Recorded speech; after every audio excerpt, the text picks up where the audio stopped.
Yeah, so for the purposes of the City Council's flood planning, we do not assume flooding from the Waimakariri.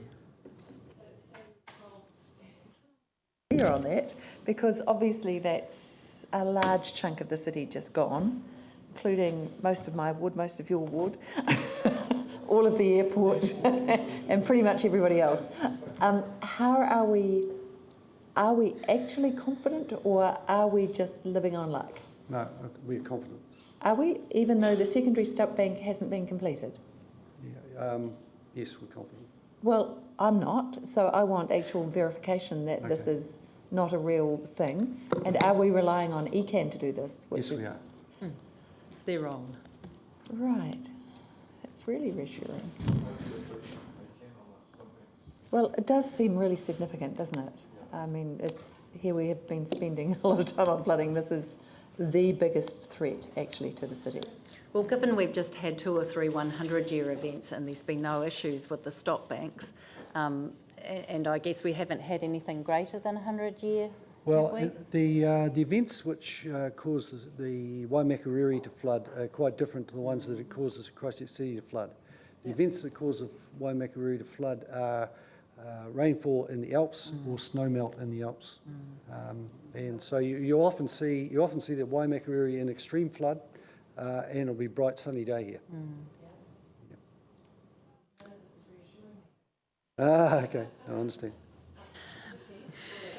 We can have a whole separate committee dedicated to this. It's the Waimakariri Air Cust Committee, and they're dedicated to the stop banks. They're really onto it, maintaining them all the time. And as you say, they built the secondary one that sits inside. I don't know if it's absolutely complete, but I know they're a long way through it. We could get back to you on that with that kind of detail, but we have to start somewhere. You know, ECAN has a certain level of responsibility and the district plan falls under that, and we take up our responsibilities after the stop bank as a first line of protection, you may say. So that's where we're starting from. So to move on. Just stop. Yeah, okay. Get the plans. Just skip one of my slides. Okay. So the 2 maps you've got in front of you, I think you've already seen. We've provided these maps to give you a clear picture of the extent of the increase in the flood management areas as a result of this district plan review. The first map we've given you so that you can see the difference between a 1 metre sea level rise and a ½ a metre sea level rise. So if you look at the one that says Christchurch Operative and Draft Flood Management Areas, and it has, that's the only title it has. If you have a look at that, it's an older map. We have actually updated some of the work much more recently in terms of the modelling, but this map shows the most easy comparison between the 0.5 and the 1. So this is one of the questions that came up in submissions. Not many public submissions on this issue, but CJOG, which is the Christchurch Joint Officials Group, came out very much in support of going for the 1 metre. Even though at the moment we don't have any government guidance on it at the moment, they were basically supporting the 1 metre. But apart from that, we haven't had any other public cry for 1 metre. And if you look at the map, you can see that there are areas that are different. So if you're down right at site specific, it would make a difference to individual property owners, whether they were, we adopted a one. If you look at some of the areas, say Waimakariri Beach, for example, there's some, oh, look it up there, is it on this map? Well, yes, it is. The area here by the coast is being by the coast is actually quite heavily affected by a 1 metre increase. And so there's a lot more properties in that subdivision that would be affected by a decision to put 1 metre onto the flood modelling. But the further away you go from the coast, of course, the less impact that 1 metre has.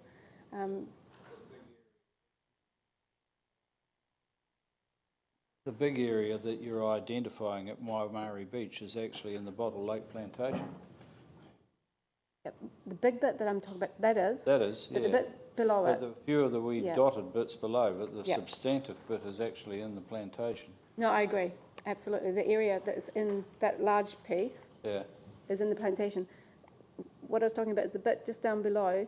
If I was going to go down to a site-specific level, there's a few more in Waimari Beach that have been identified. And other areas where there's more identified, of course, is around here and here. well, in actual fact, most of it's in the Waimari Golf Club, and a little bit in North Shore, but It's probably the scale that we've got here that you can't see.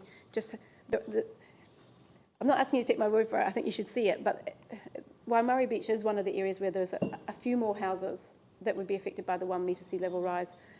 There are other areas. If you look here and over here, so and through here, there's areas where this area here, Heathcote. That's Woolston. In here, Woolston. Here, that would be heading towards Beckenham, down Colombo. This bit, yeah, that's the bit you mean, this bit in here? Yeah. Beckenham's over here. Oh, no, it's not. It's Eastgate. Actually, it's Thank not, you. it's not, it's Eastgate, it's Linwood. This area here is Linwood, just by the estuary, actually. I can't, from here, I can't actually see it. Are any of those areas? This is Linwood, yeah. Are this any area. of those areas that are affected by 1 metre sea level rise in our intensification residential zones? The Linwood one, would they? Yeah, Linwood KSC. Linwood KSC would be in here. Scale, that's hard to tell. That in itself, that's where the rules deal with what the height floor levels would be. So that in itself is not an issue. It's just what you need to decide upon when before these drafts actually go over to the ministers is whether or not when we're setting out the formulas for these rules to be based upon, whether you want just half a metre sea level rise included within that formula or a full metre. And of course the full metre is very precautionary. However, my understanding is from the International Committee for Climate Change is that we're now getting up to 0.8 of a metre sea level rise being predicted within, I'm not sure what the time frame is, but a shorter time frame than it was, say, 5-10 years ago. Difficulty at all, and with it being 1 metre, it seems incredibly sensible. I know Dave will, but nobody else will. Yeah, Phil. Thank you. Can I just ask you, just in relation to the Heathcote and the public feedback comment about Sparks Road, and I think your comment reply is that the need to be filling of the area to above 1 and 200 year level flood levels, and that's in that area. But this is really a wider question than that, because you see, the events of the last fortnight perhaps indicate some real concern that if as a council we follow that Greenfields developments in terms of what the plan is, that in fact that part of that area might be fine, but the concern is further down the Heathcote and where that water goes, and the impact on the middle and lower parts of the Heathcote. So wondering, could you comment on that in terms of that, of what is allowed in the Sparks Road area? You're quite right, though. These rules that we're coming up with today are city-wide. They're not based on small catchments. They're not based on just particular areas of the city, and that's what you need to keep in the back of your mind. So, yes, that comment for Sparks Road needs to be kept in relationship to all of the rules that we're putting to you today, which we've yet to go through. So if we can come back to that one, that would be useful. Can you just go through the other map and then we'll go on to the issues, please? I just need to go, so I'll just keep the comments very brief and run out the door to my meeting and hopefully get back in time for some of the other stuff. But really keen, really interested in when people need a building consent or a resource consent to do, again, the issue with houses being lowered in flood areas. So we need some really strict processes around that, support the holistic integration with EQC land filling and cleaning up of contamination and dealing with the flooding issue. So I think one of the risks for us is we have 3 different processes going on at the moment. Actually, it's land is land, and actually having a joined up process around it post-earthquake makes a lot of sense. So we need to give some thought to that. support the concerns about the intensification, and just a question, would really like to see some really clear rules around infrastructure going back. So the infrastructure that goes back in these flood areas has to be done to a certain level. So. Oh, absolutely. I mean, yeah, no doubt in my mind.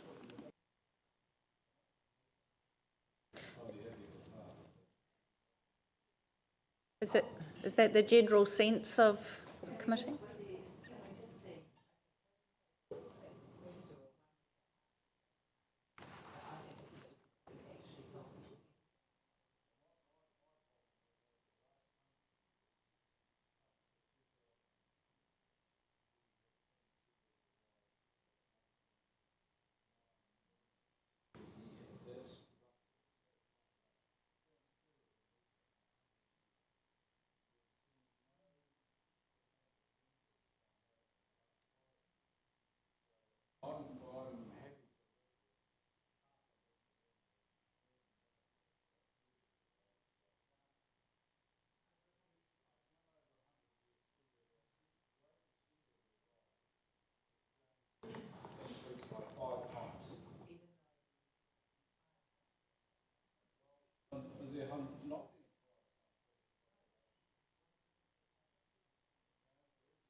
Astronomical rise.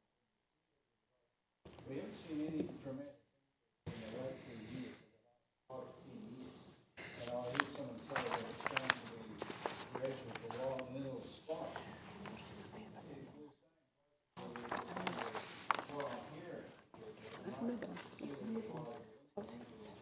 This is the most up-to-date one. This is the one showing flood now. Look, I think that it's not just the jury being out on climate change, and like I could ask the staff for their comment about it, but besides like the articles which we read, plus with recent evidence, I think it's a no-brainer, and I don't think I need to ask staff. Perhaps it's just easiest that we put it to a vote now, whether it be half a metre or a metre. I think it's quite relevant. My understanding is, yes, one side of the Antarctic is actually melting. Whilst that's melting, the opposite side is actually gaining ice mass. So it seems to me that the polar cap is shifting and replacing itself as far as the ice quantity is concerned. So I'd like to get some comment around that. So, through you, Madam Chair, no one here is a climate change specialist or expert. I think the officer recommendation to the council would be that if a global consensus of scientific opinion is that there's going to be 1 metre higher sea levels on this coast in 100 years, then it makes sense to plan for it. I don't think officers would be able to take it much further than that. That's correct. I mean, we can provide you with information from the recent World Summit. We can provide you with all of this. But ultimately it comes down to your decision about how precautionary this council wants to be, or how cautionary it wants to be, and how long it sees its planning timeframe when it comes to things like flooding. For example, if we were going to move with a 1 metre, it would suggest that we should look longer term more quickly, and when you have a look at your natural hazards strategy planning and potential for retreat or what have you, that we start putting that in place. Not through this district plan, but in the future. So, I mean, feedback from general populace has been go for a precautionary approach so that we can plan ahead for that. But ultimately, it will be a political decision based on the knowledge of science that you have. Can I add a comment there? From a stormwater planning point of view, we're sort of saying to ourselves, well, okay, the infrastructure and housing and things like that that we're putting in today is likely to last 100 years. That's a sort of reasonable life for it. And if we're talking about having sea level rise of that sort of level within that period of the lifetime of the infrastructure and housing that we're putting in now, then that's what we should be planning for. So that's the sort of logic behind it, if you like.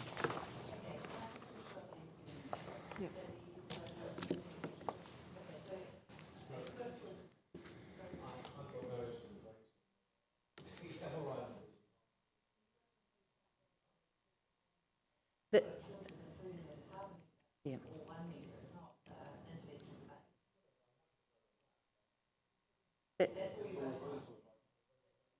Mm.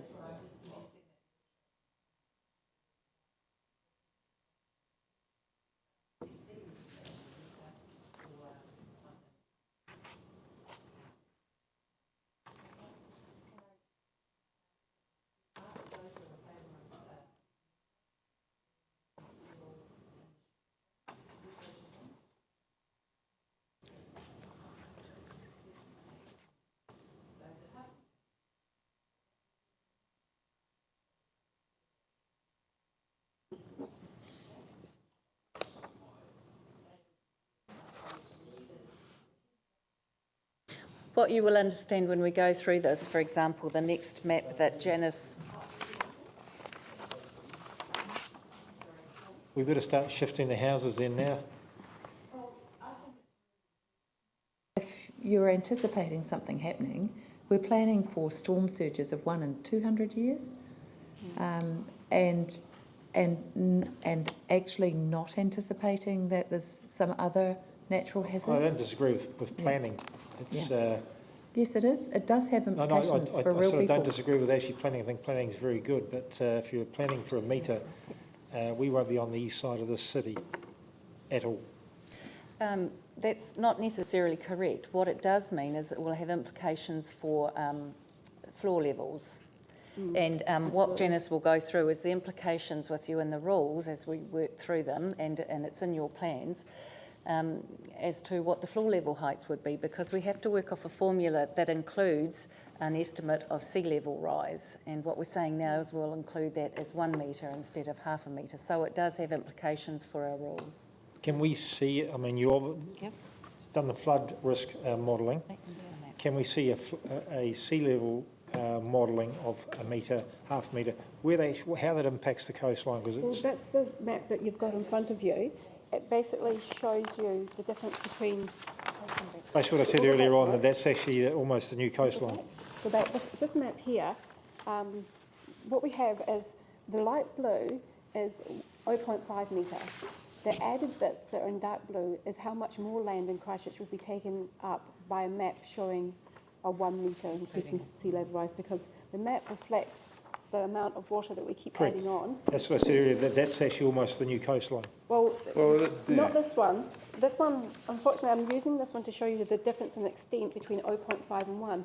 Since then, we've actually done some more modelling, which is more accurate, which is in the next map that we're going to move on to. So I wouldn't want you to say that this map is exactly what we're going to do in terms of the flood management areas, because it's slightly different to the map that we've just recently updated, which is the second map that you've got. And it's mainly to do with the assumptions we make in the modelling. And this one actually shows the 1 metre. So if we were to, you've had a vote, this one actually shows what it will look like if it's 1 metre. So the one that's got updated from the 15th of the 3rd, 2014, it shows the 1 metre sea level rise. It adds the dark blue areas in the previous map. Yeah, with all due respects to the staff and comments, I've already heard today, and a word that keeps being trotted out with regular monotony now is retreat. And I just feel that, you know, we're accepting 1 metre, which in my mind is extreme. We are sending a signal to our coastal residents that council wants to bail out of that side of town, basically. And we talked a bit before about what about all these blue areas in town, and I hear stories, well, that's just runoff and it's not affected by it's tidal, it's all sorts of other things. What I'm very nervous about is that we are adopting a sea level rise, in my mind, is way past the extreme, and we're sending a signal to people that are in these areas that ultimately we're going to bail out, and the city doesn't want to know anything about this. And you know, we look at, and I can see areas in Fendleton that are in the flood management area now, and Sumner. Are we going to be bailing out of these areas, or are we going to be protecting these areas, or are we going to send a signal to to our city saying, yeah, we expect a sea level rise, but we're going to put in measures of protection so that you can stay in these areas? There is no suggestion of retreat in this district Well, plan I've in heard the the word rules. retreat from you today, and I've heard it from the Mayor on occasion as well. If I could just give my response. There is no rules for retreat in this district plan, in this proposed district plan, but you're quite right. It does give a message about what could happen in the future. Now, what will come to you, my understanding, and it's being discussed, there's a working group that's being set up between Sarah and CCC that is talking about the long-term strategic way forward for natural hazards such as flooding. Now, that will come through another policy process to come to you. This district plan, as we've said before, generally lasts about 10 years.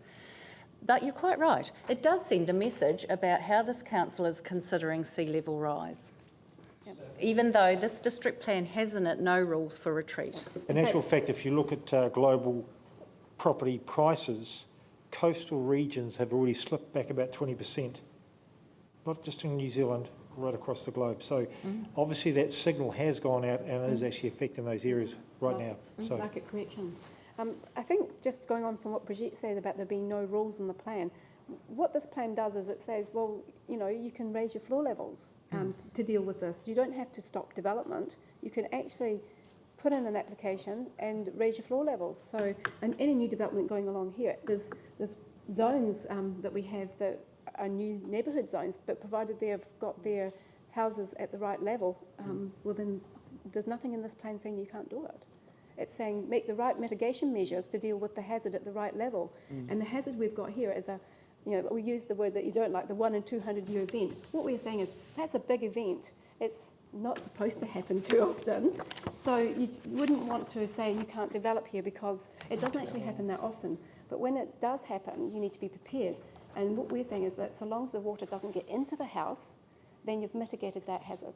So the water seeps away again and the house isn't as damaged. So all this plan is doing is recognising that size of event and saying this is the appropriate response to it.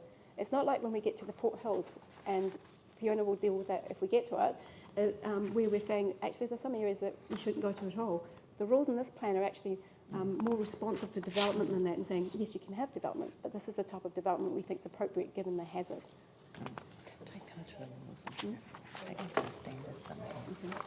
Yeah, just to clarify this, I mean, looking at these two maps, one is a half a metre and one is a metre.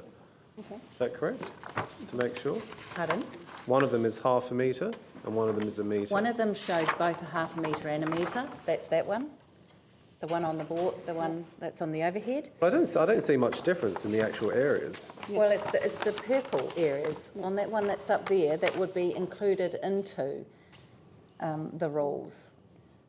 So the flood management areas for certain levels of events would be extended over those purple areas. The light bluey grey colour, which is most of it, is the half metre.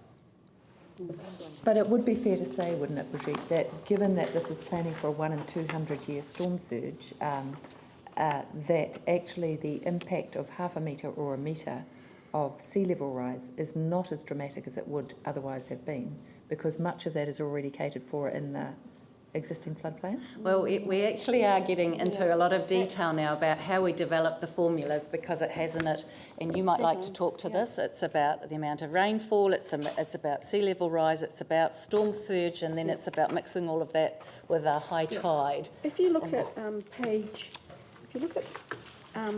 rule 5.8.1 in your chapter, that might give you a little bit of a inkling that the modelers, they add on each of the particular variables. So sea level rise is actually added on to the results of the surface of the 1 in 200 year event. So Graham, you might want to explain that 0.5 adds on a certain amount to that surface level, and then the 1 metre adds on, so you end up with what is the 1 in 200 year event with sea level rise included.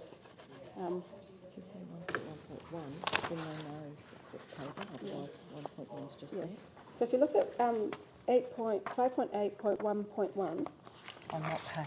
on page 8. Yeah. And if you look at the columns, there's a P1 and the P2, which is the two permitted activities in the flood management areas and what they have to do to be permitted. and that's to be at those minimum floor levels that are indicated on the right-hand side of the page. Graham, do you want to take us through this 1 in 200 rainfall event, 1 in 20-year tidal event, and then adding on the sea level rise? Okay, for the purposes of doing a modelling scenario, we assume a 1 in 200 year storm and simultaneously match that with a 1 in 20 year tidal event. So a large storm and a moderate tide event. And then we look at a 1 in 200 year tidal event and moderate storm. So and we try and find the highest level that would occur under each of those scenarios. Now, when there are that would tend to it creates some areas when you do that sort of modelling in the sort of mid ranges of the river, which are a little bit lower than at either end. So we put in a sort of a bottom line here, and if it was a half a metre sea level rise that we were using, we would say, okay, nothing can be below a level of RL 11.8. So that's the sort of scenarios that we do, and then we look at the maximums that result from those scenarios. Yeah. So it's a combination of events. So usually when you have a major storm event, it's accompanied by a higher high tide, and that was certainly true in the case of our March the 5th event this year, where the tide was about a half a metre higher than we would have expected for that particular tide on that day. Okay, John. Some areas that are now below the high tide mark. I just noticed a couple of areas. We do. Yes, we do.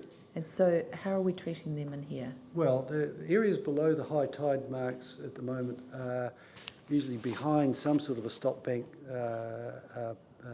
protection, and they have, and the water coming from those areas that lands as rainfall in those areas goes out through pipes with a flap valve on the end, so that it doesn't allow flow back, but it allows flow out, and it can flow out when the tide's low enough for it to let it out.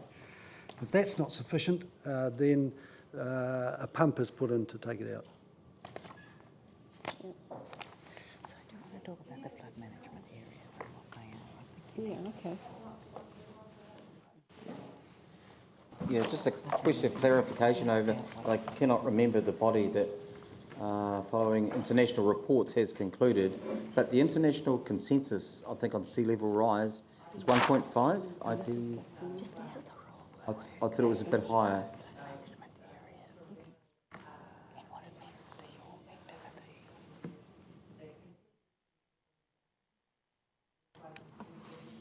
Yep. So that international body is called the IPCC, and we're basing our work on. So it's lower than 1.5. You're saying? It's 0.8. It's about 0.8. Well, just under, I believe, yeah. Okay, all right. Thank you. They can't even agree amongst themselves. They go from 300 millimetres to 2 metres. Okay, so that, is there any other questions, or should we carry on to the issues and? Yeah. Clarification then, on page 8, does, now that you've accepted that,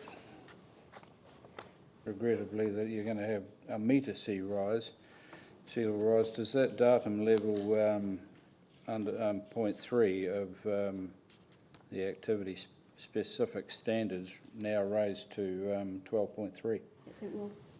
This 11.8 yes. will Yes, raise that's now. right. That will have to raise. That's correct. Yeah, absolutely. Crazy. Okay. What I'm going to do is just take you to a map to give you an idea of how these flood management areas work. I don't know if they've got page numbers on them, but if you look at 48, map number 48, it's got a bit of the spit tip and a bit of Sumner and a bit of the estuary. So the map numbers are at the bottom of the pages. Map number 40. It's just very quickly before we go on to other issues. This one, 48. Yeah. So the flood management areas are the areas where they're going to be affected by this 1 in 200 year event. And we've prescribed in the plan, like I've just showed you, some minimum floor levels that they have to comply with in order to do new buildings and additions.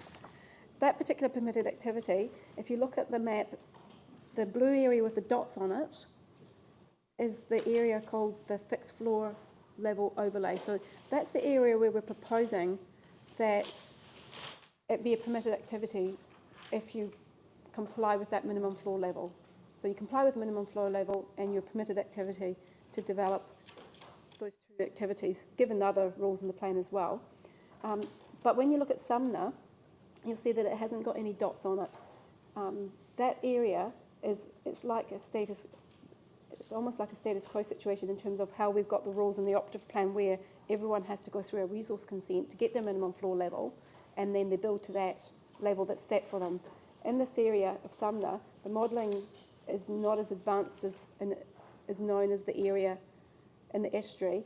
So the modellers are saying that they would rather keep that at restricted discretionary so that there's more ability to ground truth it, look at the site and give them a minimum floor level. Whereas the modellers are more confident, not that they're that happy, but they're more confident to do it as a permitted activity in those other parts where there's mainly tidal influence. And you can actually work out a lot easier what that minimum floor level should be. So just that map itself shows two different areas and how this plan deals with them in terms of flood management.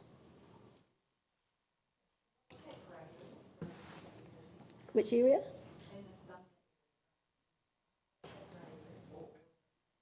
That's that blue or grey. It's supposed to be blue. It's quite faded. That's the flood management area in Sumner. For the one. Yes, because there isn't the amount of information that's needed from the modelling yet to determine that it can simply go through as a permitted consent. So we have to put some kind of consent on it so it can come and be assessed by the team, by Graham's team. If you look at the first map actually the second map I gave you, and compare Sumner, the existing operative plan extent of the FME isn't that much different to what we're proposing in the new plan. And the rule in the operative plan is also restricted discretionary, so that's what's been proposed in the new plan. So what I'm alluding to here is that there's not a big change in Sumner in terms of the proposed plan, the draft plan that we're proposing.